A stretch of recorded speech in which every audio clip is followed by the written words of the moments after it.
अध्यक्ष महोदय, मैं आपका धन्यवाद देना चाहता हूं। आज मुझे एक बहुत महत्वपूर्ण समय पे मुझे बोलने का मौका मिल रहा है।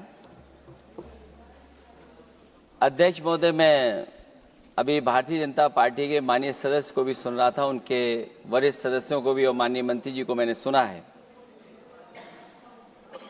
और इस महत्वपूर्ण विषय पर उन्होंने अपनी बात रखी है। समाजवादी पार्टी महिला आरक्षण के पक्ष में है और समाजवादी पार्टी का इतिहास रहा है कि हम लोगों ने हमेशा महिलाओं को आगे बढ़ाने के लिए काम किया है।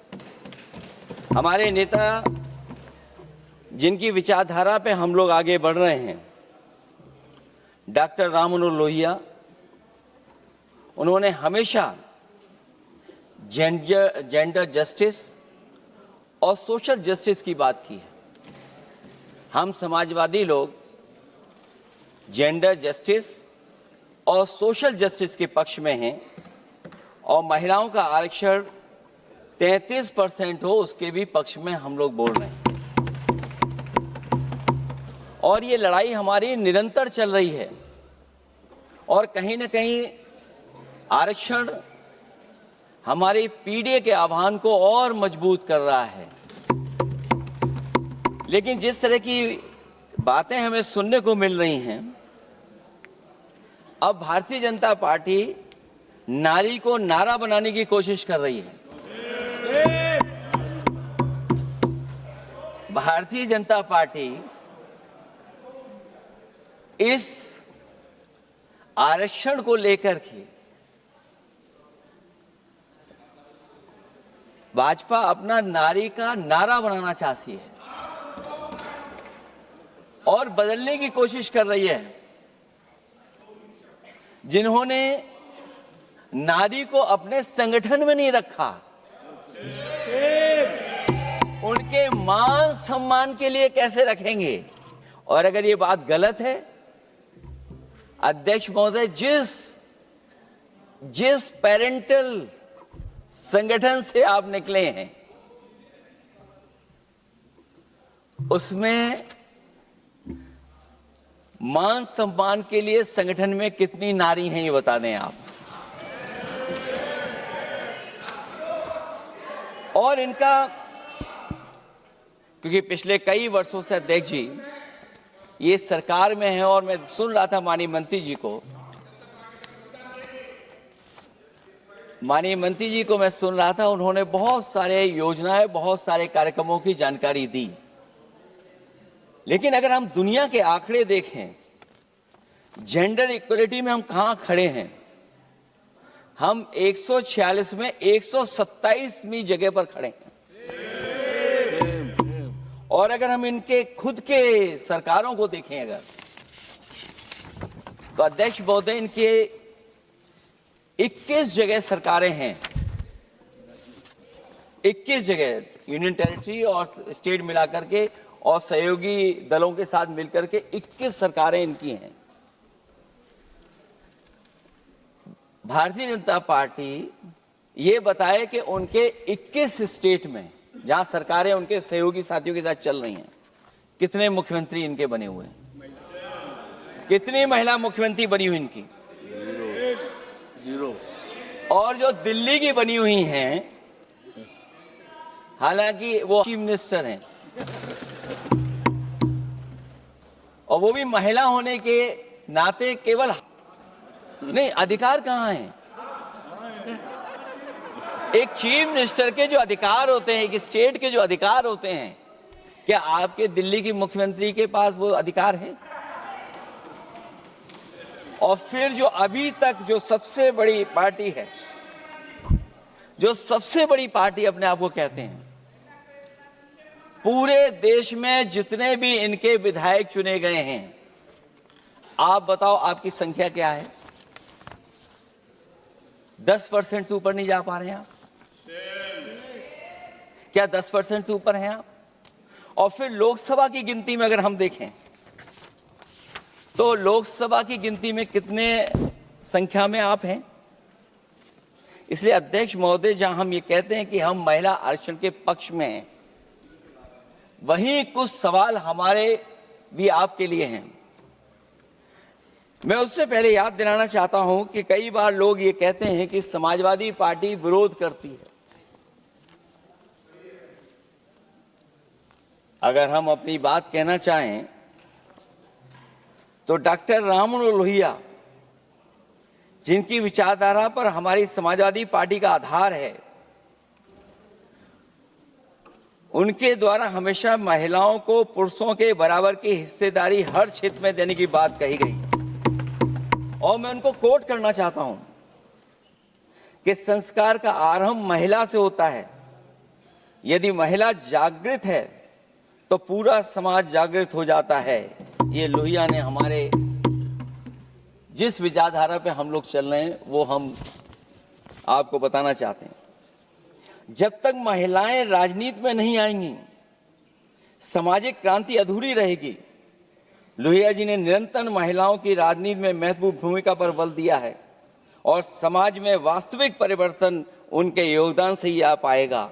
इसलिए मैं याद दिलाना चाहता हूं अध्यक्ष महोदय, उत्तर प्रदेश में पंचायत में सबसे पहले आरक्षण महिलाओं के लिए लागू करने का काम समाजवादी पार्टी ने किया। तो जहां महिलाओं के पक्ष में है उनके आरक्षण के, वहीं हमारा सवाल ये भी है कि जल्दीबाजी क्यों है? आखिरकार महिला आरक्षण के नाम पर जल्दीबाजी क्यों है भाजपा के अंदर? सच तो यह है कि भाजपा जनगणना को टालना चाहती है, और जनगणना को टालने का मतलब है कि जाति जनगणना को टालना चाहते हैं। और जाति जनगणना इसलिए टालना चाहते हैं क्योंकि वो आरक्षण का सवाल उठेगा। जो भाजपा, उनके संगी साथी कभी भी देना नहीं चाहते हैं आरक्षण। भाजपा को यह भी अच्छी तरह याद है कि पीडीए में ए का मतलब आधी आबादी है, मतलब महिलाएं भी पूरी की पूरी उसमें गिनती में आती। एक बड़ा चुनावी सच ये भी है कि भाजपा की चुनावी पूरी तरह से भंडाफोड़ हो गई है। जो एसआईआर आप लेकर के आए थे अध्यक्ष महोदय, उत्तर प्रदेश में हम लोगों ने बड़े करीब से देखा एसआईआर।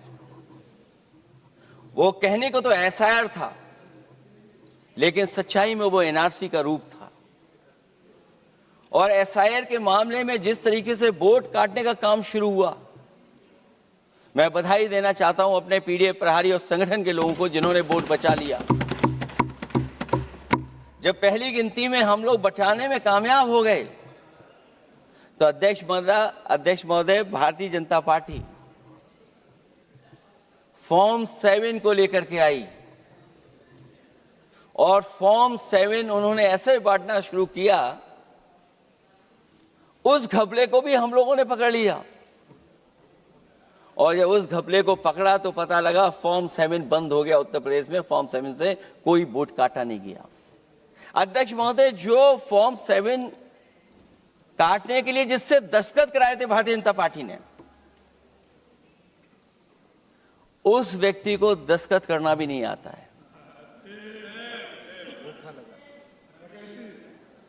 अध्यक्ष महोदय, जो एसआईआर के बहाने फॉर्म 7 लेकर के आए थे, जो फॉर्म 7 दस्तखत करा करके वोट काटे जा रहे थे उत्तर प्रदेश में, जब पकड़ा गया, हम लोगों को जानकारी मिली, हम लोगों ने उसको प्रेस के सामने लेकर के आए और चुनाव आयोग को शिकायत की।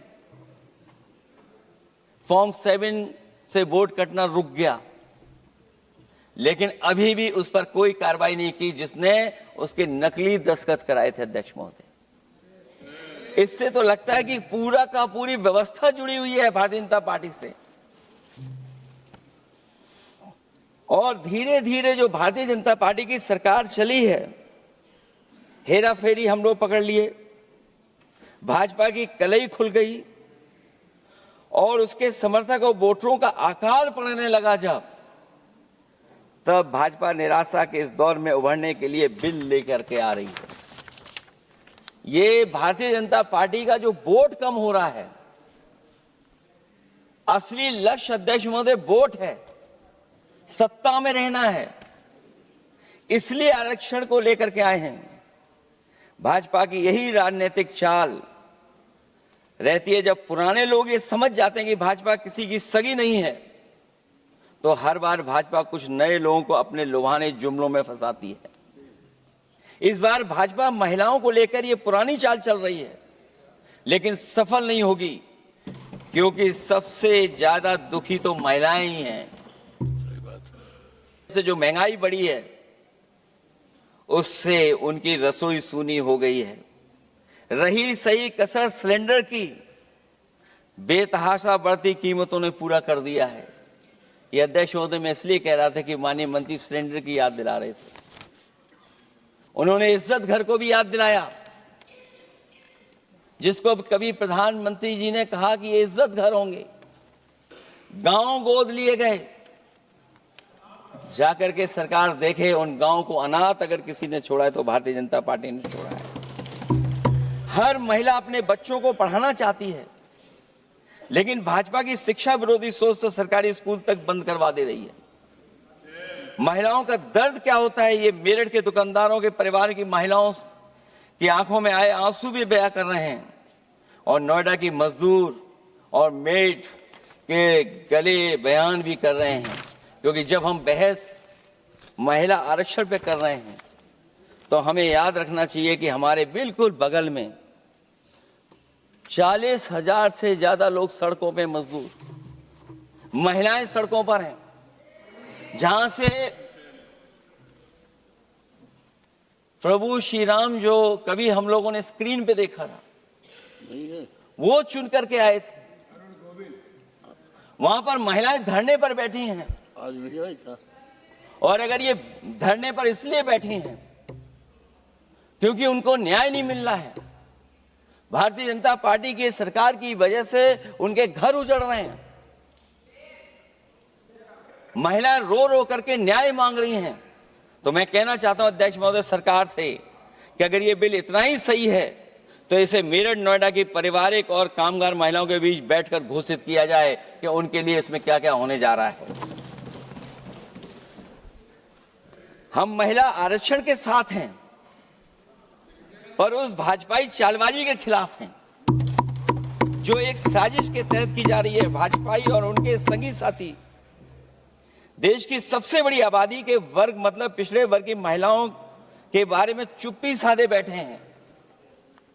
ये बात अध्यक्ष जी समझ में नहीं आ रहा है, क्योंकि जब हम लोग प्रधानमंत्री जी को सुनते थे तो वो ये कहते थे कि हम पिछड़े वर्ग से आते हैं, हम आप जैसे ही हैं, पिछड़े हैं। लेकिन जब आरक्षण की बात हो रही है तो पिछड़ों की संख्या इसमें कितनी है, हमें उम्मीद है कि सरकार इस पर जरूर बात अपनी रखेगी।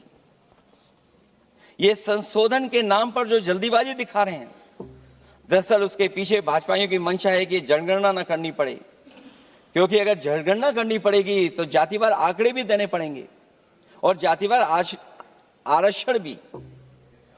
ये भाजपा का एक बहुत बड़ा षड्यंत्र है, जिसमें जनगणना आधारित परसीमन को नकार कर पिछड़ों का अधिकार लूटा जा रहा है। ये लोकतंत्र के खिलाफ खुफिया लोगों की गुप्त योजना है, जो अब तक स्वीकार नहीं, जब तक प्रक्रिया के साथ हम लोग स्वीकार कभी नहीं कर सकते, जब तक इसका लागू करने का तरीका ठीक ना हो। अगर पिछड़ों की आबादी कम से कम अगर हम गिन लें कि 70%, 80% से ज्यादा है, अध्यक्ष महोदय अगर हम उनको 66% मान लें, तो इनकी आबादी कम से कम पिछड़ों की 33% होगी, आधी आबादी की जनसंख्या, जिनके हक की बात तो है ही नहीं इसके अंदर। इसका मतलब यह हुआ कि पिछड़े वर्ग की 33% महिलाएं, उनको हक देना नहीं चाहते ये लोग, हक उनका छीनना चाहते हैं। और फिर जो डिलिमिटेशन का साथ साथ लेकर के आए हैं, ये डिलिमिटेशन क्या है अध्यक्ष महोदय? ये डिलिमिटेशन है कि इलेक्टोरल मैप को बदल दें। हमारे पूर्व में कांग्रेस के सदस्य ने ठीक कहा है कि जब डिलिमिटेशन की बारी आई तो इन्होंने पूरी रणनीति बना करके कि किस तरीके से लोकसभाओं के क्षेत्र बनाए जाएं, क्षेत्र कैसे बने जिससे कि उन्हीं को पॉलिटिकल लाभ मिले। वो हम लोगों ने आसाम में भी देखा और जम्मू कश्मीर में भी देखा है। इसलिए हम चाहते कि पहले जनगणना हो और जनगणना जब आंकड़े सही आ जाएंगे अध्यक्ष महोदय, तब जाकर के डिलिमिटेशन ठीक होगा। और अगर आंकड़े ही ठीक नहीं हैं तो फिर आरक्षण कैसे ठीक होगा? क्योंकि आरक्षण का आधार ही हमारा जनसंख्या पर है। कहीं ऐसा तो नहीं कि आधी आबादी में ये मुस्लिम को भी ना गिनते हो, मुस्लिम महिलाओं को। इसलिए हमारी मांग होगी कि आधी आबादी में पिछड़े और मुस्लिम महिलाओं को भी जोड़ करके इस आरक्षण को पूरा किया जाए।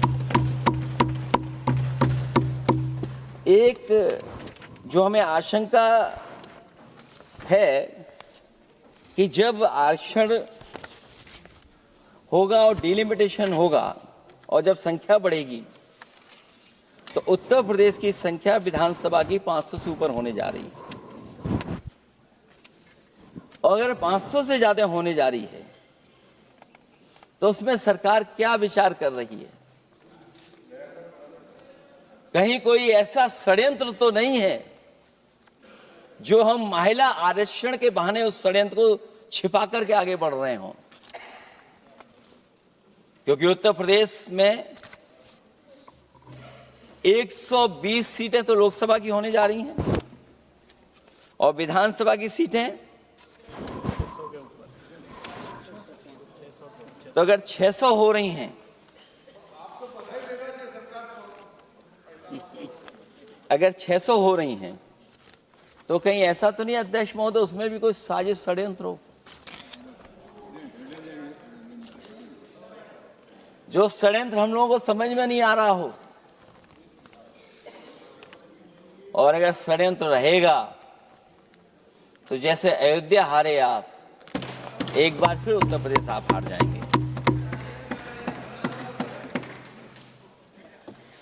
और 33% सीटें कौन सी होंगी? आप अगर सीट रिजर्व कर देंगे, कॉन्स्टिट्यूंसी रिजर्व हो जाएगी, तो अध्यक्ष महोदय ये महिलाओं के बीच ही कंपटीशन करा देंगे। अगर कॉन्स्टिट्यूंसी रिजर्व होंगी तो अध्यक्ष महोदय महिलाओं के बीच ही कंपटीशन हो जाएगा। क्योंकि वो अध्यक्ष महोदय वो माननीय सदस्य कह रहे हैं कि वो तो होना चाहिए, वो सास बहू वाली तो हार गई हैं आपकी।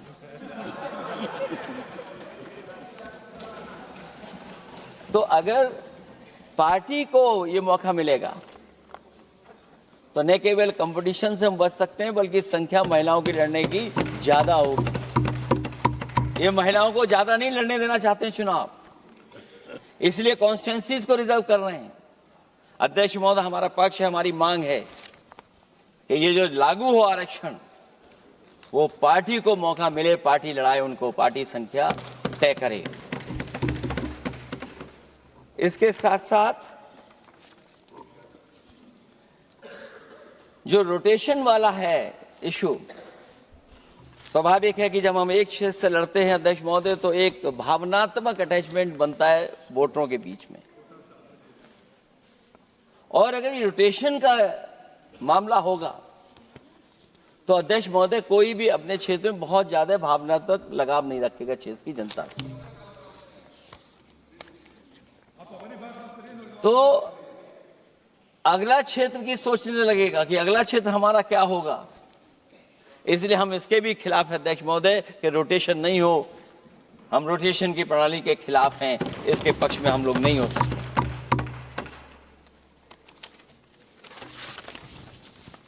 इसलिए अध्यक्ष महोदय हमारी मांग होगी कि पहले सेंसस कराए, जनगणना कराई जाए। और अगर ये जनगणना नहीं कर रहे हैं तो इसका मतलब धोखा दे रहे हैं। क्योंकि पुराने बिल में जो हम लोगों ने बात देखी और रखी थी उस समय वो यही था कि जनगणना करा करके महिला आरक्षण बिल आएगा। लेकिन ये लोग 2011 का लेकर के आ रहे हैं। इसका मतलब इनकी पूरी तैयारी है कि कौन सा लोकसभा क्षेत्र कैसा होगा। इनके गुप्त लोगों ने वो कहीं ना कहीं नक्शा बना करके रखा होगा, जिसको आरक्षण पास होते ही, बिल पास होते ही ये लागू करने की कोशिश करेंगे। और जो और सुधार होने चाहिए महिलाओं के, जो सुधार होने चाहिए उन सुधारों पे इसमें बिल में कोई विशेष योजना या विशेष बात नहीं हो रही है। बिना उनके लिए लाभ पहुंचाए, सशक्तिकरण किए, शायद हम पूरा उनको हक नहीं दे पाएंगे। मैं अध्यक्ष महोदय आपसे यही निवेदन और अपील करूंगा कि पिछड़ों को, माइनॉरिटी को, खासकर मुस्लिम महिलाओं को आरक्षण दिया जाए। जो सेंसस से ये दूर भाग रहे हैं वो इसीलिए भाग रहे हैं क्योंकि जाति जनगणना की मांग उठेगी, और अगर जाति जनगणना की बात उठेगी तो आरक्षण की बात और उठेगी। हमें उम्मीद है कि हम लोगों की बात मान करके सरकार उस पर विचार जरूर करेगी। जब हम आरक्षण देना चाहते हैं तो बिना पिछड़ा, बिना मुसलमानों के शायद हमारा जो लक्ष्य है महिला आरक्षण का वो पूरा नहीं होगा। इन्हीं शब्दों के साथ आप सबका बहुत बहुत धन्यवाद।